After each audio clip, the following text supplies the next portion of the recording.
දෙනාටම තෙරුවන් සරණ ප්‍රාර්ථනා කරමින් අදත් ධර්ම දේශනාව තුළින් අපි නිතර අහල පුරුදු පිරිවානා පොත් වහන්සේ තුළත් ඇතුළත් වෙලා තියෙන බොහෝම ලස්සන දේශනාවක් තමයි අද දවසේ අපි විස්තරාත්මකව සාකච්ඡා කරන්න. ඒ තමයි ආලවක සූත්‍රය. හැබැයි අපි අහලා තියෙන්නේ මේ ආලවක යක්ෂයෙක් බුදුරජාණන් වහන්සේ මේ යක්ෂයාට මේ විදිහට ධර්මයේ දේශනා කරා. මේ යක්ෂයා සෝවාන් ඵලයට පත් වුණා. අපි නිතර කතා කරන්නේ ආලවක කියන්නේ යකෙක්, අමනුස්සයෙක්. පින්තුනේ ආලවක ගැන දීර්ඝ විස්තර අට කතාවල සඳහන් වෙලා තියෙනවා. ආලවක කියන කෙනා එදා බුදුරජාණන් වහන්සේ සවැත් නුවර ජේතවනාරාමේ වැඩ සිටිද්දී ඒ ආශ්‍රිතව තිබ්බ අලව් කියන නගරයක බොහෝම දරුණු පිරිසක් හිටිය. මේ අය පංච දුෂ්චරිතය දෙන පිරිසක්.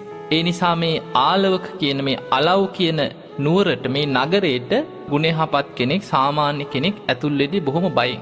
ඒ නගරයට මේ අයගේ අවසරයක් නැතුව ඇතුල් වුණොත් බොහෝ වෙලාවට නොයෙක් විදිහ අනතුරු වලට ලක් වෙන්න පුළුවන්, ජීවිත හානි වලට ලක් වෙන්න පුළුවන්. එක්ක ගුටි කාලා ඉන්න වෙනවා, එක්ක මැරුම් කන්න සිද්ධ වෙනවා. මේ වගේ බොහෝම දරුණු පිරිසක් දරුණු විදිහට තමන්ගේ ආධිපත්‍ය පතුරවාගෙන ජීවත් වෙච්ච ප්‍රදේශයක් තමයි අලව් නුවර. මේ නගරේ හිටපු මේ දරුණු පිරිස අතර නායකත්වයේ දැරුවේ මේ ආලවක කියන බොහෝම දරුණු පාතාල නායකයෙක් වගේ කෙනෙක්. පංච දුෂ්චරිතයේ දෙන කෙනෙක්. ප්‍රාණඝාතයේ දෙනවා. ඒ ප්‍රාණඝාතේ නිකන් සත්තු මරනවා විතරක් නෙමෙයි, මිනි මරනවා, කුලියට මිනි මරනවා. ඒ වගේම රජතුමාගේ සමහර ඒ දරුණු කටයුතු මේ ආලවක වගේ මේ පාතාල කණ්ඩායමට තමයි පවරන්නේ. එතකොට එවැනි රටවල් අතර බේද බින්න කරන ඒවා, සමහර වෙලාවට රටක් ආක්‍රමණය කරන්න සූදානම් වෙනකොට ඊට පෙර කළ යුතු යම් දරුණු කටයුතු මේ ආලවකගේ පිරිස ලවා තමයි රජතුමා කරවා ගත්තේ. ඊට යම් මුදල් ගෙවීම්, පගාවන්දීම් ආදී කටයුතු ඔස්සේ ඔවුන් තියාගෙන හිටියා යම් දරුණු කටයුතු වෙනුවෙන්. වැරදි කාම සේවනයේ යෙදෙනවා. ඒ තුලින් තමයි ආදායම් උපයන මාර්ග ඇති කරගන්නේ. ඊළඟට නිතර රටවල් බේද බින්න කරනවා, බොරු කියනවා. මේ විදිහට යම් ප්‍රශ්න ඇති කරවන, මුලා කරවන කටයුතු වල යෙදෙනවා. ඒ නිසා බොහෝ දෙනෙක් බයෙන් තැති ගැනීමෙන් තමයි ඔවුන් ගැන ඒ නගරවාසීන් හිටියේ. නමුත් මේ ආලවකට පෙර පුණ්‍ය ශක්තියක් තිබ්බ කෙනෙක්. බුදුරජාණන් වහන්සේ හිමිදිරි උදෑසනින්ම මහා කරුණා සමාපත්තියට සමවැදිලා ලෝකේ දිහා බලනවා, අද මම කාටද පිහිට වෙන්නේ? කවුද ධර්මය අවබෝධ කරගන්න පින මතුවෙච්ච පින්වන්ත පිරිස? එදා බුදුරජාණන් වහන්සේ මේ ආලවකට ධර්ම අවබෝධය ලබන්න පුළුවන් බවත්, ආලවක දමනය කරලා ඔහුව නිවන් අවබෝධයේ පිණිස හික්මෙව්වොත් ඔහු යටතේ ඉන්න විශාල පිරිසක් ධර්ම මාර්ගයට පැමිණෙනවා. ඔහුගෙන් සිදුවෙන සමාජ ව්‍යසනයක් නැති වෙලා යනවා.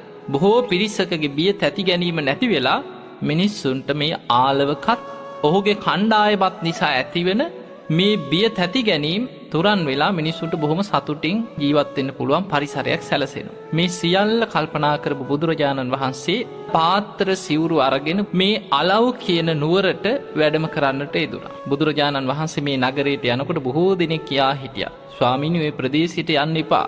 බොහෝම දරුණු පිරිසක් ඉන්නේ. මේ අයගෙන් ඔබ වහන්සේට අනතුරු වෙයි. ස්වාමීනි ඔබ වහන්සේගේ ධර්මයේ නම් අහන පිරිසක් නෙමෙයි මේ නගරේ ඉන්නේ. නමුත් බුදුරජාණන් වහන්සේ මේ අලව් කියන නගරයට වැඩම කරලා මේ ආලවකගේ නිවසට, මේ නුවර හිටපු මේ දරුණුම මේ කණ්ඩායමේ නායකයා වෙච්ච ආලවකගේ නිවසට වැඩම කරා. හැබැයි මේ වැඩම කරනකොට ආලවක යම් කිසි කටයුත්තකට තමන්ගේ පිරිසත් එක්ක යම් රැස්වීමකට පිටත් වෙලා ගිහිල්ලා. බොහෝ වෙලාවට මෙවැනි වංචනික කටයුතු, පංච දුෂ්චරිතයේ දෙන දරුණු සැලසුමක් සම්බන්ධයෙන් ඔවුන් සාකච්ඡා කරන සාකච්ඡාව. ඔහු නිවසේ හිටියේ නැති වෙලාවකයි බුදුරජාණන් වහන්සේ නිවසට වැඩම කරේ. ඒ වෙලාවේ බුදුරජාණන් වහන්සේ වැඩම කරාට පස්සේ මේ ආලවකගේ බිරිඳ, දරුවන් ඇතුළු මේ පිරිස හිටියා. බුදුරජාණන් වහන්සේ නිවසට වැඩම කරාට පස්සේ උන්වහන්සේට ආසනයක් පනවලා දුන්නා. බුදුරජාණන් වහන්සේ හිත පැහැදෙන විදිහට ධර්මයෙන් ඔවුන්ට කියා දෙමින් හිටියා. ඒ අතර ඉක්මනට පණවිඩයක් අරගෙන ගෙදරට ආපු ආලවකගේ කණ්ඩායමේ කෙනෙක් දැක්කා බුදුරජාණන් වහන්සේ නිවසට පැමිණිලා මේ ආලවකගේ බිරිඳයි දරුවනු එක්ක සාකච්ඡා කරමින් වැඩ ඉන්න ආකාරය. ඒ වෙලාවේ ඔහුට හිතුණා මේ බලන්න අපේ නායකයා නැති වෙලාවේ බුදුරජාණන් වහන්සේ මේ නිවසට ඇවිල්ලා තියෙනවා. මේක මම ඉක්මනට ගිහින් කියන්නට ඕන කියලා දුවගෙන ගිය ආලවකට මේ පණවිඩේ කියන්න. ගිහිල්ලා අර පිරිස අතරෙදිම ආලවකට කියා හිටියා යන්න ඔබ ගෙදර නැති වෙලාවේ ශාක්‍යපුත්‍ර ශ්‍රමණයන් වන බුදුරජාණන් වහන්සේ වැඩම කරලා ඔබේ බිරිඳයි දරුවනු එක්ක සතුටු සාමීචී එදිලා ඉන්නවා මම දැක්කා. මේක කියන්නයි කියෝ මේ දුවගෙන ආවේ. ඒ වෙලාවේ ආලවකට බොහෝම තරහක් වෛරයක් ඇති වුණා මම නැති වෙලාවේ.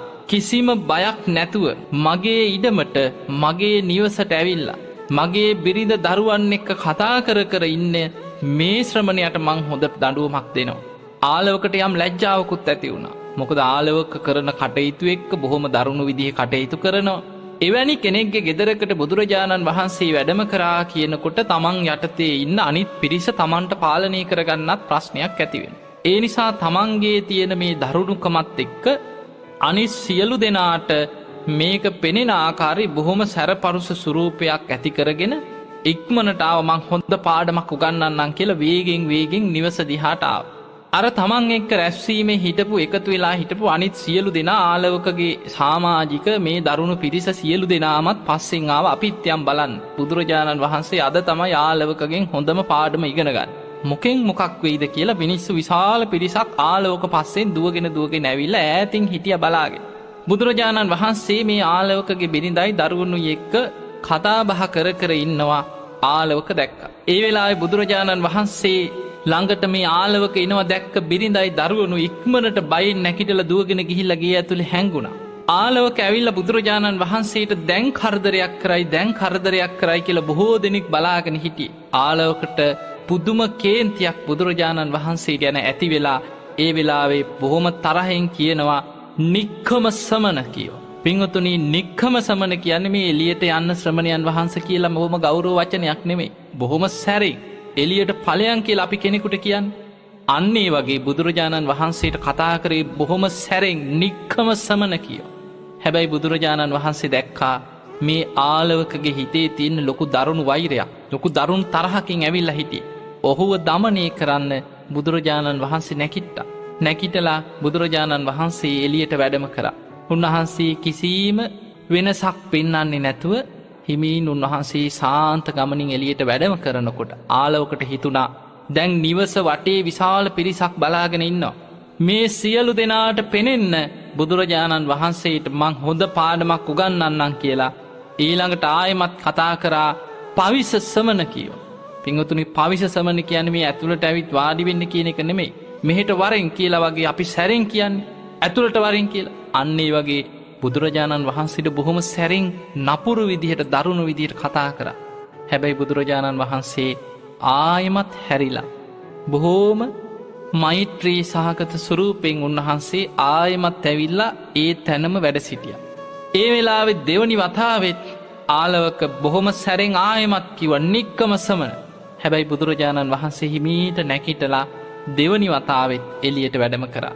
පවිස සමන ඇතුළට එන්න කියලා බොහොම සැරෙන් කියනකොට දෙවනි වතාවෙත් බුදුරජාණන් වහන්සේ ඇතුළට ආවා. හැබැයි තුන්වෙනි වතාවෙත් ආලවක ඒ විදිහට බොහොම දරුණු විදිහට බුදුරජාණන් වහන්සේට එළියට යන්න කියලා අණ කරනකොට බුදුරජාණන් වහන්සේ තුන්වෙනි වතාවෙත් එළියට වැඩම කරා ආයෙමත් ඇතුළට එන්න කියලා. මේ විදිහට තුන් වතාවක්ම බුදුරජාණන් වහන්සේ එහාට මෙහාට විහිසුවලා ආලවක හිතුවේ මේ සියලු දෙනාට පේන්න බුදුරජාණන් වහන්සේව මං එහාට මෙහාට ඇවිද්දවලම වෙහෙසට පත් කරවනවා. අර පිරිස බලාගෙන හිටිය අනේ දැන් මොකක් වෙයිද? මොකෙන් මොකක් වෙයිද? මේ පිරිස බලාගෙන ඉන්නකොට ආලවක බොහෝම සැරින් බුදුරජාණන් වහන්සේව එහාට මෙහාට එළියට යන්න ඇතුළට එන්න මේ විදිහට එහාට මෙහාට බුදුරජාණන් වහන්සේ තුන් වතාවක්ම සැරපරුස විදිහට වෙහෙසෙව්වා. හැබැයි හතරවෙනි වතාවේ බුදුරජාණන් වහන්සේට නික්කම සමන කියලා කිව්වත් බුදුරජාණන් වහන්සේ එතනින් පස්සේ නැගිට්ටේ නැහැ. ඒ තමයි ආලවක ගැන මහා කරුණාවයි. බුදු කෙනෙක් තුන් වතාවක් එහෙම කරනවා. හැබැයි ඒ පුද්ගලයාව දමනය කිරීම පිණිස. නමුත් හතරවෙනි වතාවේ බුදුරජාණන් වහන්සේ නැගිට්ටා නම් ආලවකගේ සමහර වෙලාවට හිස කඳෙන් වෙන් වෙලා වැටෙනවා. ඔහු මරණයට පත් වෙනවා. මොකද පින්වතුනි ධර්මයේ තියෙනවා එක සිදුවීමක්. බුදුරජාණන් වහන්සේ මුණ ගැහෙන්න කොසල් රජතුමා ඇවිල්ලා බුදුරජාණන් වහන්සේ සමග සාකච්ඡා කර ඉන්නකොට ඒ ඉදිරියෙන් පාරේ යනවා නිගණ්ඨයෝ. ඊළඟට නොයෙක් විදිහේ පරිබ්‍රාජකවරු යනවා. ඒ අය යනකොට බුදුරජාණන් වහන්සේ එක්ක කතා කර හිටියත් මේ කොසල් රජතුමා අර නිගණ්ඨයෝ යනවා දැක්කහම එහෙම නැකිටලා උතුරු සලු අතට අරගෙන තමන් එහෙම හිස පාත් කරලා ගෞරව දක්වනවා නැකිටලා. මේ රජ්ජුරුව බුදුරජාණන් වහන්සේගෙන් අහනවා ස්වාමීනි භාග්‍යතුන් වහන්සේ ඔබ වහන්සේට වඩා වයසින් වැඩි බොහෝ කාලයක් මේ දරුණු තපස් ක්‍රම අනුගමනය කරන වයෝ වෘද්ධ තාපසවරු නොයෙක් විදිහේ ශ්‍රමණවරු තථාගතයන් වහන්සේ ඉදිරියෙන් යනවා. හැබැයි ඒ අයට ඔබ වහන්සේ ගෞරව දක්වන්නේ නැත්තේ ඇයි කියලා අහනවා. ඒ වෙලේ බුදුරජාණන් වහන්සේ වදාලා මම යම් කෙනෙකුට ගෞරවයක් දක්වනවා කියන අදහසින් තථාගතයන් වහන්සේ ඔහු ඉදිරියේ නැගිට්ටොත් ඔහුට හිස නැමුවොත් ඔහුගේ හිස කඳෙන් වෙන් වෙලා වැටෙනවා කිව්වා. ඒ තමයි කිව්ව බුදු කෙනෙක්ගේ තියෙන මේ මහා ගුණ කදම්බයත් එක්ක බුදුරජාණන් වහන්සේ නමකගෙන් ගෞරවයක් ලබන්න තරම් කෙනෙක් දෙවියන් බඹුන් මරුන් සහිත ලෝකෙ තවත් කොහෙවත් නැහැ කිය. හැබැයි බුදුරජාණන් වහන්සේ මේ ආලවක දමනය කිරීම පිණිස 3 වතාවක් එළියට වැඩම කරා ආපසු ඇතුළට වැඩම කරා. හැබැයි එතනින් එහාට බුදුරජාණන් වහන්සේ වැඩම කරන්නේ නැතුව එතනම වැඩ සිටියා. හැබැයි ආලවකගේ හිතේ තිබ්බ තරහ ටිකක් නිවුණා.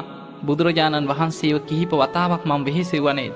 ඊට පස්සේ ආලවක කියනවා හරි කමක් නැහැ. මම දැන් ඔබ වහන්සේගෙන් ප්‍රශ්න වැලක් අහනවා. මේවට උත්තර දුන්නේ නැත්නම් මම ඔබේ තියෙන සිතුවිලි අවුල් කරලා දානවා. ඒ විතරක් නෙමේ හදයන් වාතේ පාලිස්සාමි. ඔබේ හදවත මම පළලා දානවා. කකුල් දෙකෙන් අල්ලලා පරසක්වල ගහනවා කියලා බුදුරජාණන් වහන්සේට බොහෝම සැරපරුස විදියට කියා හිටියා. ඒ වෙලේ බුදුරජාණන් වහන්සේ වදාලා ආලවක දෙවියන් බඹුන් මරුන් සහිත මේ ලෝකේ තථාගත බුදුරජාණන් වහන්සේ නමකගේ සිහිය විකල් කරන්නවත් හදවත පලන්නවත් පාදයෙන් ඔසවලා පරසක්වල ගහන්න පුළුවන් කෙනෙක් මේ දෙවියන් බඹුන් මරුන් සහිත ලෝකේ ශ්‍රමණක් බ්‍රාහ්මණයන් සහිත ලෝකෙක් නෑ කිය.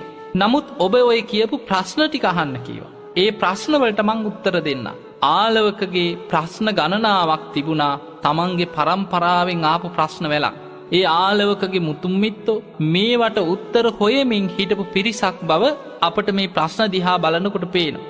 ආලවක ගිහිල්ලා මේ ප්‍රශ්න ටික අරගෙන ඇවිල්ලා බුදුරජාණන් වහන්සේ ඉදිරියේ වාඩි වුණා.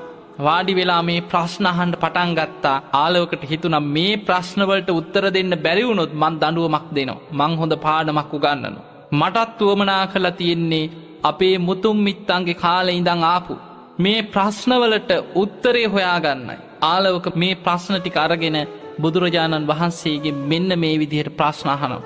බලන්න මේ අහන ප්‍රශ්නවල තියෙන බුද්ධිමත් බව.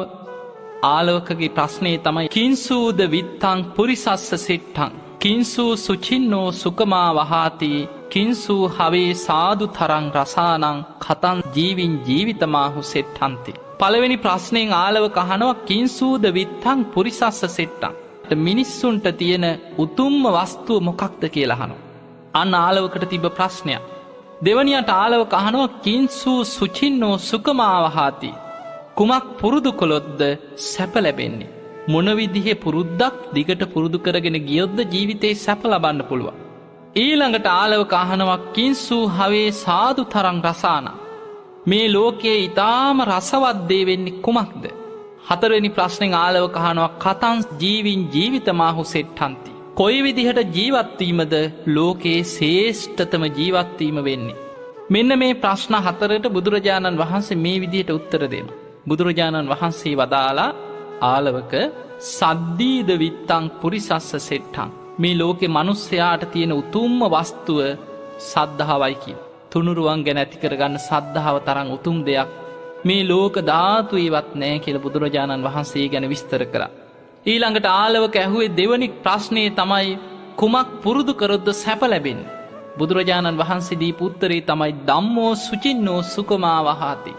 ධර්මයේ පුරුදු කරාට පස්සේ තමයි කිව්වා ලෝකයේ උතුම්ම සැපයක් ලැබෙන්නේ. මේ ධර්මයේ පුරුදු කිරීම තුලින් සැප ලැබෙන ආකාරය බුදුරජාණන් වහන්සේ විස්තර කරමින් ආලවකට කියලා දුන්නා. ඊළඟට ආලවක අහපු ප්‍රශ්නේ තමයි කිංසු හවේ සාදු තරන් රසාන. මේ රසයන් අතර උතුම්ම රසය මොකක්? අන්න බුදුරජාණන් වහන්සේ විස්තර කරනවා සච්ඡං හවේ සාදු තරං රසාන. සත්‍ය වචන කතා කිරීමයි. සත්‍ය තමයි කීව රසයන් අතර තියෙන උතුම්ම රසය. දැන් බලන්න බුදුරජාණන් වහන්සේ නමක් ලෝකයට පහළ වෙලා දේශනා කරන්නේ මේ සත්‍යයන් අතර තියෙන උතුම්ම සත්‍ය චතුරාර්ය සත්‍ය. ලෝකේ වෙනස් නොවෙන හැමදාම් පවතින ධර්මතාවයක් වන මේ චතුරාර්ය සත්‍ය ආර්ය සත්‍ය ගැන බුදුරජාණන් වහන්සේ දේශනා කරනවා. ඊළඟට ඇත්ත කතා කිරීම. සත්‍ය වචන සුභාසිත වචන කතා කිරීම ලෝකයේ තියෙන රසයන් අතර උතුම්ම රසය තමයි කියලා බුදුරජාණන් වහන්සේ විස්තර කරා. ඒ විතරක් නෙමෙයි ආලවකගේ ඊළඟ ප්‍රශ්නේ වුණේ කතං ජීවින් ජීවිතමාහු සෙට්ටන්ති මොන විදියට ජීවත් වුණොත්ද ශ්‍රේෂ්ඨ වන්නේ.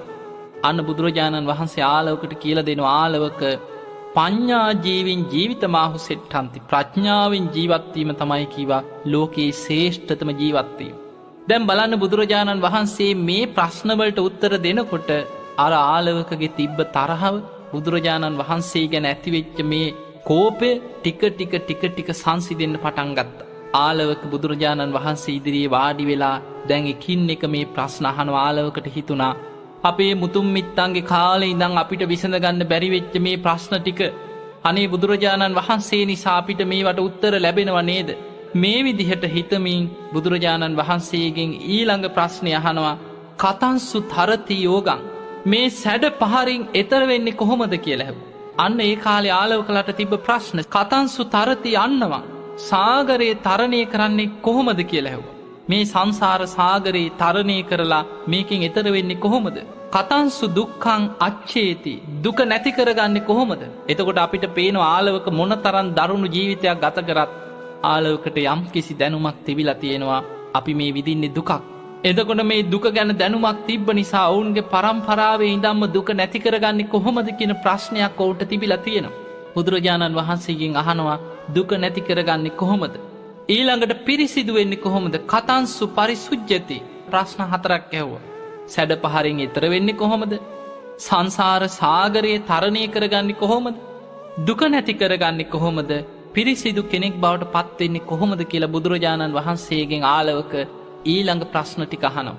බලන්න බුදුරජාණන් වහන්සේ මේ ආලවකට දෙන පිළිතුරු ටික සද්ධායේ තරති යෝගං මේ සංසාර සැඩ පහරෙන් එතර වෙන්න තියෙන සද්ධාවෙන්මයි කියවා. බලන්න පින්වතුනි බුදුරජාණන් වහන්සේගේ ධර්මයේ මේ ධර්ම මාර්ගයේ පටන් ගන්නම තැන තමයි සද්ධාව. බලන්න අපි සීක බල ධර්මයන් ගැන කතා කරනවා. සද්ධා, සීල, සුත, ත්‍යාග, ප්‍රඥා.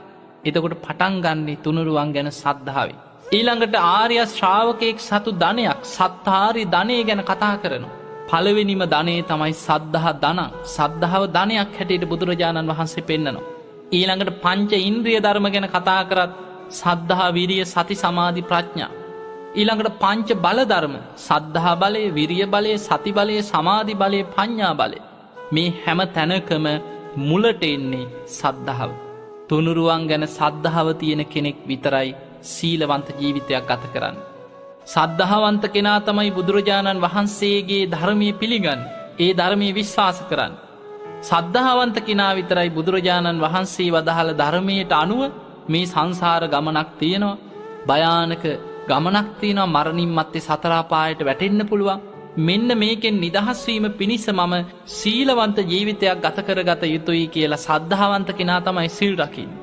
ඒ සීලය තුල පිහිටලා තමයි සමාධියක් වඩන්නේ. සමාධිමත් කෙනා තමයි සමාධිය තුල ප්‍රඥාව දියුණු කරන්නේ. එතකොට මේ බුද්ධ ශාසනය තුල දියුණුව කරා යන හැම කෙනාගේම පටන් ගැම්ම තමයි මේ සැඩ පහරෙන් එතර වෙන්න පළවෙනිම දේ තමයි සද්ධාව තියෙන්නට ඕන. මේ ආලවකට සද්ධාවේ වටිනාකම ගැන විස්තර කරමින් බුදුරජාණන් වහන්සේ වදාලා සද්ධායේ තරති යෝගං මේ සංසාරෝගයෙන් සැඩ පහරින් එතර වෙන්න තියෙන සද්ධාව මුල් කරගෙනයි කිය.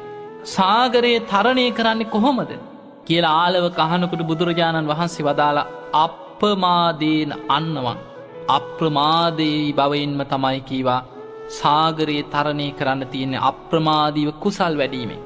බලන්න පින්වතුනි බුදුරජාණන් වහන්සේගේ ධර්මයේ තුල අප්‍රමාදී බව වීරියට කොයි තරම් තැනක් දෙනවද?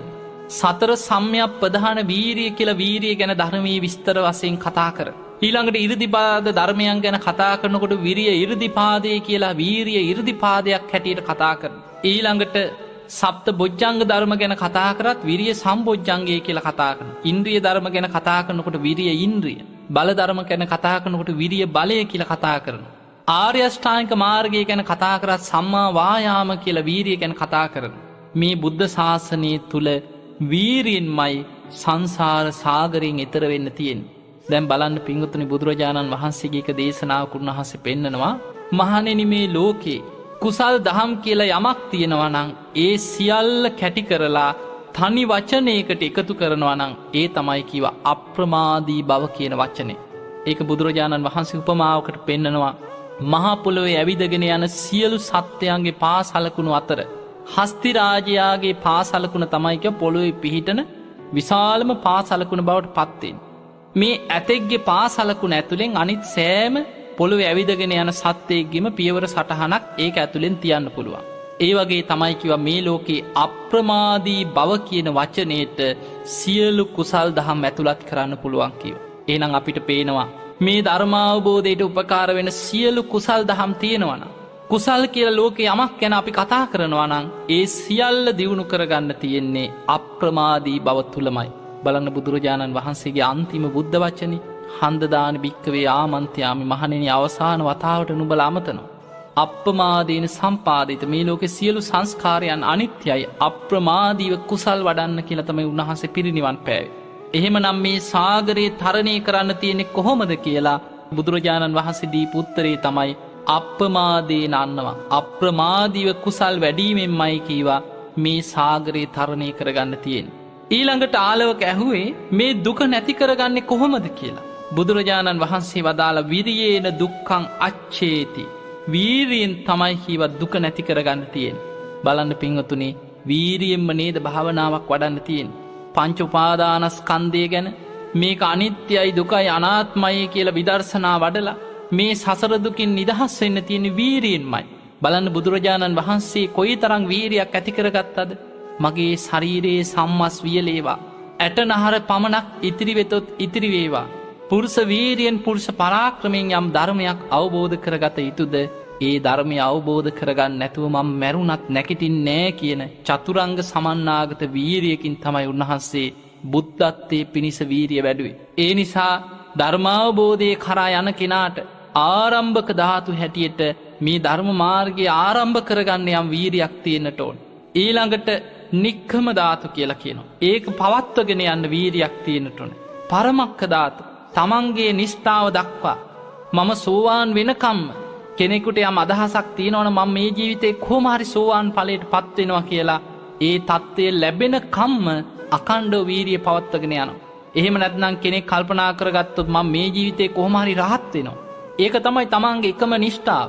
ඒ දක්වා තමන්ගේ වීරිය අතහරින්න නැතුව පවත්වගෙන යන්න පුළුවන් හැකියාවක් තියෙන්න ඕනේ. අන්න බුදුරජාණන් වහන්සේ වදාළ මේ දුකෙන් මිදෙන්න තියෙන්නේ. දුක ජය ගන්න තියෙන්නේ වීරියෙන් තමයි කිව්වා. ඊළඟට ආලවක ඇහුවේ පඤ්ඤා ජීවින් ජීවිතමාහු සෙට්ටන්ති. බුදුරජාණන් වහන්සේ කලිනුත් විස්තර කරා ප්‍රඥාවෙන් ජීවත් වීම තමයි කිව්වා ශ්‍රේෂ්ඨම ජීවත් වීම. ආලවක ඇහුවනේ කොහොමද ජීවත් වෙන්න ඕන කියලා. එතකොට ඒ වගේම ආලවක ඇහුවා කතංසු පරිසුජ්ජති කෙනෙක් පිරිසිදු වෙන්නේ කොහොමද කියලා. එතනදිත් බුදුරජාණන් වහන්සේ වදාළේ පිරිසිදු භාවය කියන්නේ මේ ඇඟපත සෝදා ගැනීමවත් නාල පිරිසිදු වෙන එකවත් ඊළඟට සුවඳ ආලේපන වර්ග ගාලා මේ සුවඳ ගහන්න ඉන්න එකවත් කෙනෙක්ගේ පිරිසිදුකමක් නෙමෙයි. එහෙම බාහිර පිරිසිදුකමෙන් බුදුරජාණන් වහන්සේ පිරිසිදු කෙනෙක් හැටියට දැක්කේ නැහැ. ඒ නිසා ආලවක ඇහුවේ ගැඹුරින්ම කෙනෙක් කොහොමද පිරිසිදු වෙන්නේ? කතංසු පරිසුජ්ජති. බුදුරජාණන් වහන්සේ දීපු උත්තරේ තමයි පඤ්ඤාය පරිසුද්ධති. කෙනෙක් පිරිසිදු භාවයට පත් වෙන්නේ ප්‍රඥාවෙන්මයි කියලා බුදුරජාණන් වහන්සේ පිළිතුරු දෙන්නේ ප්‍රඥාවෙන් පිරිසිදු වීමයි කිව උතුම්ම පිරිසිදු බව. ඊළඟට ආලවක තවත් ප්‍රශ්න පෙළක් බුදුරජාණන් වහන්සේගෙන් අහනවා.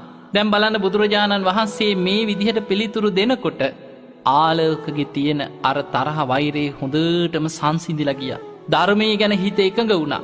ආලවකට අවශ්‍ය වුණා ප්‍රඥාව ඇති කරගන්නේ කොහොමද කියලා දැනගන්න. ප්‍රඥාවෙන්ලු පිරිසිදු භාවයට පත් වෙන්නේ. ප්‍රඥාවෙන් ජීවත් වීමලු ශ්‍රේෂ්ඨම ජීවත් වීම. මේ විදියට බුදුරජාණන් වහන්සේ වීරිය ගැන ඊළඟට සද්ධාවෙන් සැඩපහර තරණය කරගන්න ආකාරය ගැන අප්‍රමාදී බව ගැන ප්‍රඥාවෙන් පිරිසිදු භාවයට පත්වෙන ආකාරය ගැන විස්තර කරනකොට ඊළඟට ආලවකගේ ප්‍රශ්නය වුණේ ප්‍රඥාව ලබන මාර්ගය ගැන. ආලවක අහනවා කතංසු ලබතේ පඤ්ඤා. ස්වාමීනී භාග්‍යතුන් වහන්සේ එහෙමනම් මේ ප්‍රඥාව කියන දේ ලබාගන්නේ කොහොමද කියලා ඇහුවා. අන්න බලන්න ආලවකට ප්‍රඥාව ගැන උනන්දු ඇති වෙච්ච ආකාරය. ප්‍රඥාවෙන් නම් පිරිසිදු භාවයට පත් වෙන්නේ. ප්‍රඥාවෙන් ජීවත් වීම නම් ශ්‍රේෂ්ඨම ජීවත් වීම. ඊළඟට ආලවක අහනවා ස්වාමීනි එහෙමනම් කතංසු ලබතේ පඤ්ඤා. ප්‍රඥාව ලබන්නේ කොහොමද ඇහුවා. ඊළඟට ආලවක අහනවා ඒ විතරක් නෙමෙයි කතංසු වින්දතේ ධනං. ලෝකේ ධනවත් කෙනෙක් බවට පත් වෙන්නේ ධනෙ ලබන්නේ කොහොමද? ආලවක එදා ධනෙ හම්බ කරේ පංච දුස්චරිතයෙන්. එක්කෝ මනුස්ස ඝාතන වලින්, හොරකම් කරලා, සමහර වෙලාවට වැරදි කාම සේවනයේ යෙදෙන විදිහේ කටයුතු වලට පිරිස පොළඹවලා එවැනි ආයතන පවත්වලා, ඊළඟට මේ මත්පැන් මත්ද්‍රව්‍ය මේ වගේ දේවල් වලින් තමයි ආලවක ධනවත් කෙනෙක් වෙන්න උත්සාහ කරේ. හැබැයි ආලවකට ඕන වුණා සැබෑ ධනවතෙක් වෙන්නේ කොහොමද? ධර්මයේ තුල ධනවතා කියන්නේ කවුද? කතංසු වින්දතේ ධනං. ධනෙ ලබන්නේ කොහොමද කියලා ආලවක අහනවා. ඒ විතරක් නෙමෙයි ආලවක අහනවා කීර්තිමත් කෙනෙක් බවට පත් වෙන්නේ කොහොමද? කතංසු කිත්තිං කප්පෝති. කීර්තියට පැමිණෙන්නේ කොහොමද කියලා ආලවක ඇහුවා. ඇයි ආලවක ගැන, ආලවකගේ පිරිස ගැන, අලව් නගරයේම මිනිස්සු ගැන සමාජයේ තියෙන අපකීර්තියක්. මෙවුන් මහ පව්කාරයෝ, මුන් හොරු, වැරදි කාම සේවනයේ දෙන මහ නරක මිනිස්සු කිය මිනිස්සු බොහොම බයෙන් තැති ගැනීමෙන් මේ ආලවක ඇතුළු පිරිස ගැන නිග්‍රහ කරන බව, නින්දා අපහාස කරන බව, ආලවක ඇතුළු පිරිස ගැන අපකීර්තියක් සමාජෙ පැතිරිලාගේ බව ආලවක දැනගෙන හිටියා. ඒ නිසා ආලවක අහනවා ඊළඟට ස්වාමීනී කීර්තියට පැමිණෙන්නේ කොහොමද? ඊළඟට සැබෑ මිත්‍රයන්ව දිනාගන්නේ කොහොමද? කතම් මිත්තානි ගන්ධති.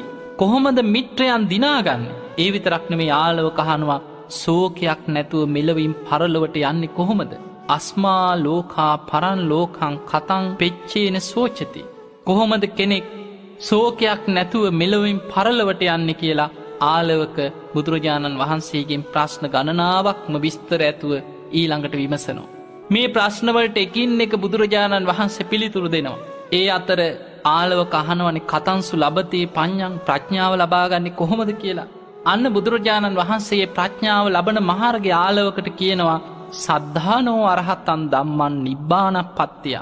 සුසුසා ලබතේ පඤ්ඤං අප්පමත්තෝ විචක්කනෝ. බලන්න බුදුරජාණන් වහන්සේ ප්‍රඥාව ලබන මාර්ගය විස්තර කරා සද්ධානෝ අරහතන් ධම්මං නිබ්බානප්පත්තිය. නිවන කරා අරගෙන යන අරහතන් ධම්මං, රහතන් වහන්සේලාගේ, බුදු පසේ බුදු මහරහතන් වහන්සේලාගේ ධර්මයේ සද්ධාවෙන් අහන්න කීව. එතකොට අපි ප්‍රඥාව ලබන්න නම් මොකද කරන්නට ඕනේ?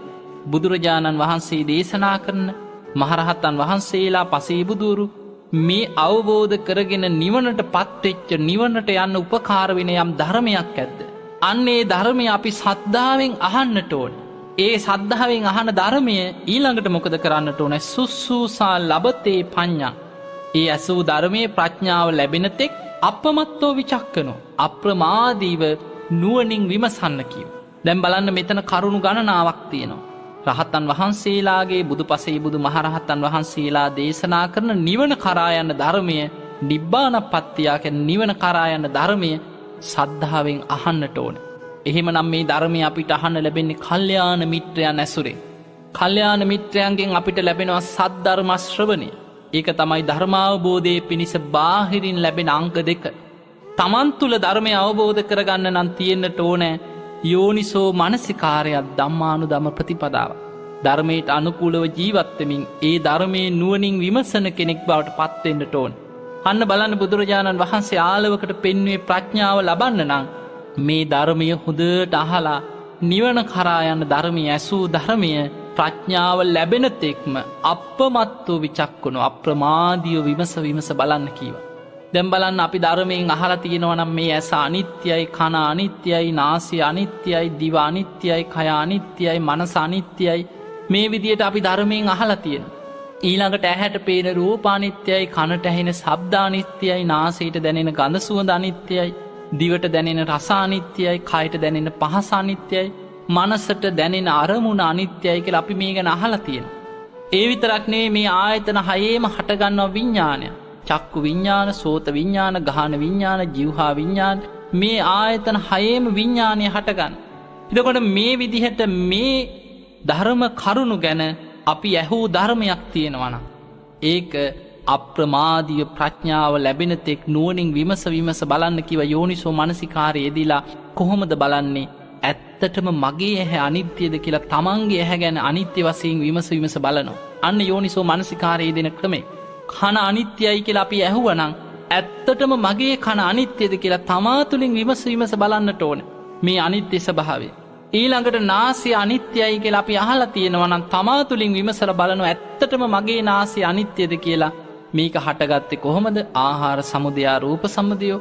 මේ කබලින්කාර ආහාර කනබොන ආහාර සතර මහා ධාතු නිසා හටගත්ත රූපය. මේ ආහාර නිරෝධයෙන් රූපේ නිරුද්ධ වෙනවා කියලා මේවා ගැන විමස හොයනවා.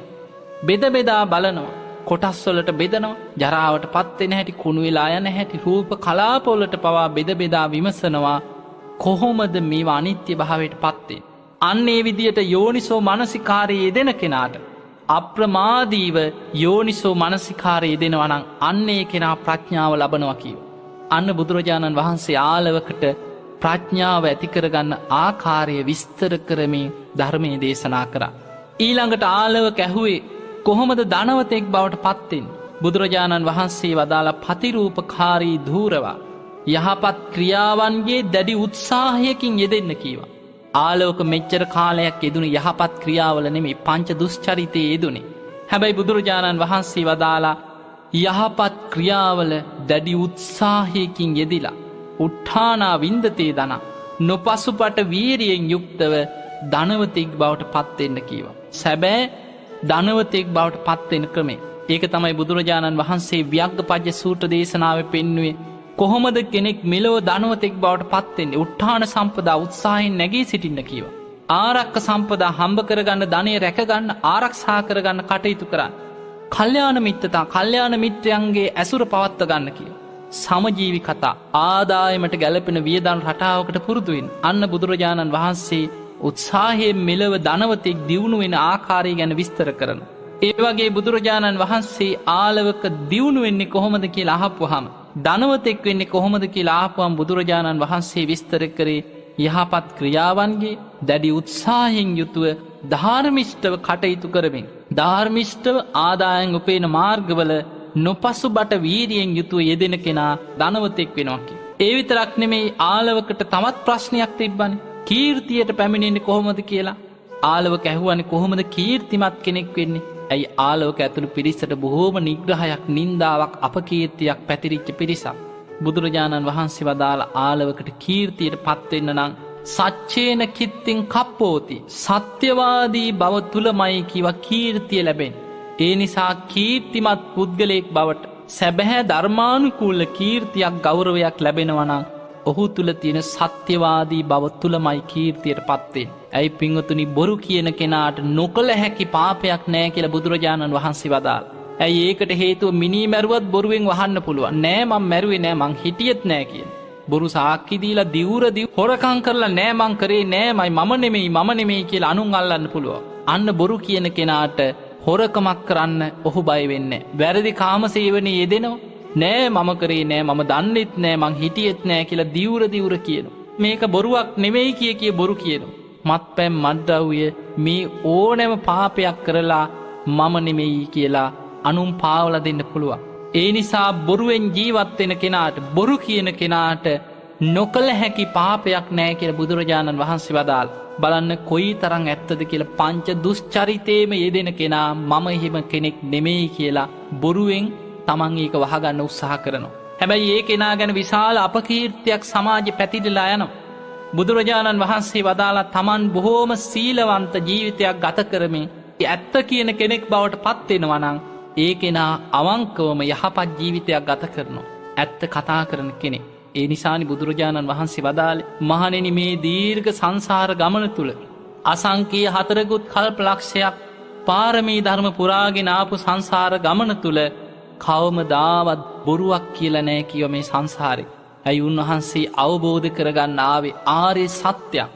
ආර්ය සත්‍යයක්, ලෝකයේ තියෙන පරම සත්‍යයක් අවබෝධ කරගන්න පෙරම් පුරාගෙනන උත්තමේ සංසාරි බොරු කියන්නේ නෑ. ඒ නිසා උන්වහන්සේගේ ජීවිතේ කවමදාවත් සංසාරික ජීවිතය තුළ පාරමී පුරන්න පටන් ගත්ත දවසේ ඉඳන් උන්වහන්සේ බොරුවක් කියලා නෑ කිය සංසාර ජීවිතය තුළ. ඒ නිසා සත්‍යවාදී බව තුලමයි කීවා කීර්තිය ලබන්න තියෙන්නේ කියලා බුදුරජාණන් වහන්සේ ආලවකට කීර්තිය, ප්‍රසිද්ධිය ලැබෙන මාර්ගය ගැන පෙන්නලා දුන්නා. ඊළඟට ආලවකට වොමනාව තිබ්බා සැබෑ කල්යාණ මිත්‍රයන්, සැබෑ යහපත් මිත්‍රයන් ඇති කරගන්නේ කොහොමද? එතකොට අපිට පේනවා ආලවක ජීවත් වෙච්ච රටාව තුල තමන් ඇසුරු කරන තමන්ගේ පිරිස ගැන පවා තිබුණේ ඔහුන් සැබෑ මිතුරන් නෙමෙයි. බොහෝ වෙලාවට අපි දකිනවා දරුණු පුද්ගලයන් ජීවත් වෙන්නේ නිතර බයෙන්. Taman ළඟ ඉන්න තමන්ගේ යාළු මිත්‍රයන් ගැන පවා ඔවුන් බියෙන් තැති ගන්නවා. ඔවුන් එකිනෙකා නිතර අවියාවිද පරිහරණය කරමින් ජීවත් වෙනකොට බොහොම දරුණු අය ඔවුන් මරා ගන්න. ඔවුන් අතර ගැටලු ප්‍රශ්න ඇති වෙනවා. ඒ නිසා ආලවකට අවශ්‍ය වුණා සැබෑ මිත්‍රයෙක් තෝරගන්නේ කොහොමද? සැබෑ මිතුරන් ඇති කරගන්නේ කොහොමද? බුදුරජාණන් වහන්සේ සැබෑම මිත්‍රයෙක් ඇති කරගන්න ආකාරය ගැන පෙන්නනවා. දදම් මිත්තානි ගන්ධති. පරිත්‍යාගශීලී කෙනාට, දන් දෙන කෙනාට, පින්තහම් වල යෙදෙන කෙනාට තමයි කිව්වා මිත්‍රයන් ඇති කරගන්න, මිතුරන් දිනාගන්න පුළුවන්. බලන්න බුදුරජාණන් වහන්සේ ආලවක අහන හැම ප්‍රශ්නයකටම කොයි තරම් ගැඹුරින් මේවා විස්තර කර ආලවක ජීවිතයට අහපු නැති උත්තර බුදුරජාණන් වහන්සේගෙන් ලැබෙන්නේ. ආලවක කවදාවත් දැනගෙන හිටියේ නෑ මේ ප්‍රශ්නවලට මේ ආකාරයේ ධර්මානුකූල පිළිතුරු තියෙනවා කියලා. ඒ නිසා ආලවක බුදුරජාණන් වහන්සේගෙන් මෙහෙම ප්‍රශ්න අහන්න පටන් ගත්තා. හැබැයි ආලවක කොච්චර බුද්ධිමත් කෙනෙක්ද? අන්තිමට අහපු ප්‍රශ්නේ තමයි අස්මා ලෝකා පරන් ලෝකං කතං පෙච්චේන සෝචති. ශෝකයක් නැතුව මෙලවින් පරලොවට යන්නේ කොහොමද කියලා ඇහුවා. දුකක් නැතුව මෙලවින් පරලොවට යන ක්‍රමේ බුදුරජාණන් වහන්සේ වදාලා සත්‍යවාදී බව, ඉන්ද්‍රිය දමනය, ධෛර්ය පරිත්‍යාගය කියන ගුණධර්ම හතරින් යුක්ත කෙනා, සද්ධාවන්ත කෙනා ශෝකයෙන් තොරව මෙලොවෙන් පරලොවට යනවා කියලා බුදුරජාණන් වහන්සේ විස්තර කරලා දුන්නා. එතකොට අපිට පේනවා සත්‍යවාදී බව, ඉන්ද්‍රිය දමනය, ඇත්ත කතා කරන කෙනා තමයි සීලවන්ත ජීවිතයක් ගත කරන කෙනා. ඊළඟට ඉන්ද්‍රිය දමනය කරනවා. තමන්ගේ ඇහැට පේන රූප, කනට ඇහෙන ශබ්ද, නාසයට දැනෙන ගඳ සුවඳ, දිවට දැනෙන රස, කයට දැනෙන පහස කියන මේ පංචකාම අරමුණු තුලින් තමන්ගේ හිතට කෙලෙස් ඇතිවෙන්න ඉඩ නොදී මේ ඉන්ද්‍රියන් දමනය කරලා හොඳ සිහියෙන් ඉන්න කෙනෙක්. ඊළඟට බොහොම ධෛර්යවන්ත කෙනෙක්, පරිත්‍යාගශීලී අතහැරීම පුරුදු කරන කෙනා, මේ ගුණධර්ම හතරෙන් යුක්තව සද්ධාවන්තව ධර්මයේ දියුණු කරන කෙනා ශෝකයක් නැතුව මෙලොවින් පරලොවට යනවා කියලා බුදුරජාණන් වහන්සේ විස්තර කරලා කියලා දුන්නට පස්සේ මේ විදියට බුදුරජාණන් වහන්සේ කියලා ආලවකට කියන ආලවක ශෝකයෙන් තොරව මෙලොවින් පරලොවට යන්න පුළුවන් වෙනත් ක්‍රමයක් ගැන කවුරු හරි කෙනෙක් දන්නවනම් ඒ ඕනෑම මහාන බමුණන්ගෙන් ශ්‍රමණයන්ගෙන් අහලා දැනගන්න කීවා. මේක තමයි කිව්වා මෙලොවින් පරලොවට යන්න තියෙන ක්‍රමය. මෙහෙම කියනකොට ආලවක කියනවා, අනේ ස්වාමීනි, මම වෙන කාගෙන්නම් අහගන්නද? ඔබ වහන්සේ මේ කියපු දෙයින් මගේ හිත පැහැදුනා. මට මේ ගැන අවබෝධ වුණා. හරියට වහලා තිබ්බ දෙයක් ඇරලා පෙන්වුවා වගේ. අන්ධකාරයේ හිටපු කෙනෙකුට ආලෝකයක් ඇති කරලා රූප පේන්න සැලැස්සුවා වගේ. ස්වාමීනි, භාග්‍යතුන් වහන්සේ මට මේ ධර්මයන්ගේ ඇත්ත ස්වභාවයේ හෙළිදරව් කරලා දුන්නා. ඒ නිසා මං වෙන කාගෙන්නම් මේ ගැන අහන්නද? මට අවබෝධ වුණා, මට වැටහුණා. මම ගමක් ගානේ, නගරයක් ගානේ මේ පණවිඩේම අරගෙන යනවා කියලා ආලවක තමන්ට ඇතිවෙච්ච සතුටට ආලවක එලියට බැහැලා කෑ ගගහ සතුටින් ගමක් ගානේ, නගරයක් ගානේ කියා ඇවිද්දා. දුවදුවා ගියා. ඇයි උඹලා ඔය වගේ ජීවිත ගත කරන්නේ? අන්න බුදුරජාණන් වහන්සේ නමක් පහළ වෙලා ධර්මයේ දේශනා කරනවා, ඔය පව්කම් කරන්නේ නැතුව ඕවා අතහැරලා ධර්මය අවබෝධ කරගනින්න. මටත් මේ ධර්මය හම්බුණා, මම ධර්මයේ වටහා ගත්තා. උඹලත් ඉක්මනටම මේ ධර්මයේ වටහා ගනින්න. අන්න බුදු කෙනෙක් ලෝකයට පහළ වෙලා කිය කෑ ගගහ ගමක් ගානේ, නගරයක් ගානේ ඇවිද්දා කියලා සඳහන් වෙනවා. බලන්න පින්වතුනි, බුදුරජාණන් වහන්සේගේ තියෙන අනුත්තරෝ පුරිස ධම්ම සාරති කියන ගුණේ බුදුරජාණන් වහන්සේ ඕනෑම දරුණු කෙනෙක් දමනය කරන්න දක්ෂයි. උන්වහන්සේට ක්‍රම 3ක් තියෙනවා. ආදේශනා ප්‍රාතිහාරය, අනුශාසනා ප්‍රාතිහාරය, ඉර්ධි ප්‍රාතිහාරය කියන මේ ඕනෑම ප්‍රාතිහාරයකින් බුදුරජාණන් වහන්සේ කෙනෙක්ව දමනය කරනවා. මේ තරම් දරුණු කෙනෙක් හැටියට ජීවත් වෙච්ච මහා දරුණු අපරාධකාරේ, මහා පව්කාරේ, පංච දුෂ්චරිතයේ දෙන බොහොම දරුණු මිනිස්සෙක්, දරුණු පිරිසක් එක්ක එකතු වෙලා මේ අලව් නුවර මේ නගරයේම දරුණු කටයුතු වල යෙදමින් ඉන්න මහා දරුණු නායකයෙක් හැටියට හිටපු ආලවක කියන මේ ගෝත්‍රිකයා. එතකොට අපිට පේනවා ඔහු හඳුන්වලා තියෙන ඒ කාලේ යක්ක කියන ගෝත්‍රිකයෙක් නමෙන් වෙන්න පුළුවන්. ඔහු කරපු දරුණු කටයුතු නිසා. එතකොට මේ වගේ විදිහට තමයි ආලවක ඇතුළු පිරිසව මිනිස්සු අතර හඳුන්වලා තිබ්බේ. ඔබ දන්නවා බුදුරජාණන් වහන්සේ ලංකාවට එනකොට ලංකාවෙත් හිටියක් ගෝත්‍රිකයෝ, නාග ගෝත්‍රිකයෝ, යක්ෂ ගෝත්‍රිකයෝ, මෙවැනි දරුණු පිරිස් හිටිය. නාග ගෝත්‍රිකයෝ කියන්නේ මේ නයි නෙමෙයි. නාගයන් අදහාගෙන නාග ඔටුනු පළඳගෙන හිටපු මනුස්සයන් කොටසක්. ඒ වගේ යක්ෂ ගෝත්‍රිකයෝ කියලා කියන්නේ බොහොම දරුණු ගති ඇති, ඔවුන් යකුන් අදහමින් යක්කුන්ට බිලි පූජා පවත්වමින් හිටපු දරුණු පිරිසක්. ආලවක කියන්නේ එවැනි බොහෝම දරුණු යක්ෂයෙක් වගේ දරුණු කෙනෙක්. හැබැයි එවැනි දරුණු කෙනෙක්ව බුදුරජාණන් වහන්සේට පුළුවන් වුණා දමනය කරගන්න. ආලවකට බුදුරජාණන් වහන්සේ ධර්මය කියල දුන්න. ආලව කහපු හැම ප්‍රශ්නයකටම බුදුරජාණන් වහන්සේ ධර්මයෙන් පිළිතුරු දුන්නා. මේ දේශනාව අවසන් වෙනකොට ආලවක සෝතාපන්න ඵලයට පත් වුණ. ආලවක සෝතාපන්න ඵලයට පත් වෙලා ධර්මයේ වැටහුණාට පස්සේ කොයි තරම් සතුටක් ඇති වුණාද කියන්නේ. ගමක් ගානේ, නගරයක් ගානේ මේ ධර්මයේ පණවිඩේ කියමින් කෑගගහත් දිව්වා කියනවා සතුටට. බලන්න පින්වතුනි, බුදුරජාණන් වහන්සේ ළඟ කොයි තරම් දරුණු කෙනෙක් වුණත් දමනය කර හැකි මහා ගුණයක් තියෙනවද. ඒ ආලවක ධර්මය අවබෝධ කරගෙන බොහෝම ධර්මානුකූල සීලවන්ත ජීවිතයක් ගත කරලා මරණයට පත්වෙලා, එතනින් පස්සේ මරණින් පස්සේ ආලවක කියන නමින්ම යක්ෂ සේනාධිපතින් වහන්සේ නමක් හැටියට දිව්‍ය ලෝකෙ ඉපදුනා. පින්වතුනි, ආටානාටිය සූත්‍ර දේශනාවේ සඳහන් වෙනවා, වෛශ්‍රවණ දෙවියන් ඇවිල්ලා බුදුරජාණන් වහන්සේට කියනවා, ස්වාමීනී භාග්‍යතුන් වහන්ස, තථාගත බුදුරජාණන් වහන්සේගේ ශ්‍රාවකයන්ට මේ දරුණු අමනුස්සේ කරදර පීඩා කරොත් දෙවියන් සිහිපත් කරලා වෛශ්‍රවණ දෙවියන්ට දැනුම් දෙන්න කියනවා. දෙවියන් කියන දේ අහන්නේ නැතුව බුදුරජාණන් වහන්සේගේ ශ්‍රාවකයන්ට මේ අමනුස්්‍යයෝ කරදර බාධා කරනවා නම් මේ වෛශ්‍රවණ දෙවියන් යටතේ කටයුතු කරන යක්ෂ සෙම්පතිවරු ඉන්නවා. ඒ යක්ෂ සෙම්පතිවරු කියන්නේ යක්කු නෙමෙයි. යක්ෂයන්ට දඬුවම් කරන සෙම්පති දේවතාවරු. හැබැයි බොහොම දරුණුයි. වැරදි කාරයන්ට දඬුවම් කරන නායක දේවතාවරු ඉන්නවා. ඒ අය ඒ දඬුවම් පමුණුවන්නේ වෛශ්‍රවණ දෙවියන්ගේ අනපරිදි. දෙවියන්ගේ ආවතේවකම් කරන, දෙවියන් යටතේ කටයුතු කරන, අර අමනුස්්‍යයන් පාලනය කරන සේනාධිපති දේවතාවරු. අන්නේ දේවතාවරුන්ට හඬ නගා කතා කරලා කියනවා, අයං යක්කෝ ගන්හාති, මේ යක්ෂයෙක් මට කරදර කරනවා. අයං යක්කෝ ආවිසති, මේ යක්ෂයෙක් මට ආවේශ වෙනවා. අයං යක්කෝ හේටේති, මේ යක්ෂයෙක් මට පීඩා කරනවා. අයං යක්කෝ විහේටේති, බලවත්ව පීඩා කරනවා. අයං යක්කෝ හිංසති, මේ යක්ෂයෙක් මට හිංසා කරනවා. අයං යක්කෝ විහිංසති, බලවත්ව හිංසා කරනවා. අයං යක්කෝ නමුංචති, මේ යක්ෂය මාව අතහැරලා යන්නේ, මට වද දෙනවා කියලා හඬගාලා කෑගහලා කියනවා. කාටද කියන්නේ? අන්න වෛශ්‍රවණ දෙවියන් නම් ගණනාවක් කියනවා යක්ෂයන්ට දඬුවම් පමුණෝන යක්ෂ සෙම්පති දේවතාවරුන්ගේ නම්. ඒ යටතේ තියෙනවා ඉන්ද්‍රෝ, සෝමෝ, වරුණෝ, බහරද්වාජෝ, චන්දනෝ, කාමසෙට්ටෝ, නින්නිගණ්ඩු, නිගණ්ඩුච, මේ වගේ නම් ගණනාවක් තියෙනවා. අන්න ඒ අතර තියෙනවා ආලවකෝ කියන නම. එතකොට ඔබ බලන්න, ආටානාටිය සූත්‍රයේ තියෙනවා වෛශ්‍රවණ දෙවියන් යටතේ ඉන්න යක්ෂ සේනාධිපතිවරු දේවතාවෙක් හැටියට ආලවකෝ කියලා මේ සෝවාන් ඵලයට පත්වෙලා, හැබැයි බොහොම දරුණු ගති ඇති කෙනෙක් හැටියට ඉඳලා තමයි මරණයට පත් වුනේ. ඒ නිසා තමයි ඒ වගේ දිව්‍ය ආත්මයක් ලැබුවත් ඉහළ සැප සම්පත් ඇති දේවතාවෙක් හැටියට උපදින්නේ නැතුව දිව්‍ය ලෝකයේ වෛශ්‍රවණ දෙවියන් යටතේ අර හිතුවක්කාර වැරදි කරන යක්ෂයන්ට දඬුවම් කරන නායක සෙම්පති දේවතාවෙක් හැටියට ආලවක ඉපදුනේ.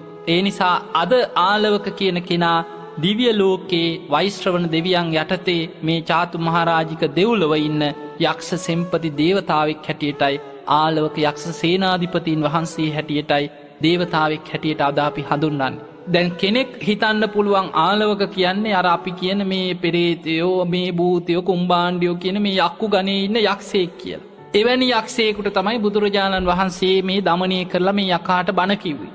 මේ වගේ අදහසක් තමයි බොහෝ දෙනෙක් තුල තියෙන්නේ. නමුත් අපට මේ දේශනාව ගැන හොඳට අධ්‍යයනය කරගෙන මේ අටුවා ටීකා එක්ක මේ දේශනා ගැන විස්තර ඇතුව අපි ඉගෙන ගන්නකොට අපට තේරෙනවා ආලවක කියන්නේ එදා බොහොම දරුණු විදිහ කටයුතු වල යෙදිච්ච මනුස්ස ජීවිතයක් ගත කරපු දරුණු මිනිසෙක්. හැබැයි බුදුරජාණන් වහන්සේගෙන් බණහලා ධර්මය අවබෝධ කරගෙන සෝවාන් ඵලයට පත් වුණා. අද මරණයට පත් වෙලා දිව්‍ය ලෝකේ වෛශ්‍රවණ දෙවියන් යටතේ කටයුතු කරන යක්ෂ සේනාධිපති කියන ඒ තනතුරක් ඇති දේවතාවෙක් හැටියට ඉපදිලා දිව්‍ය ලෝකේ ඉන්න කෙනෙක්.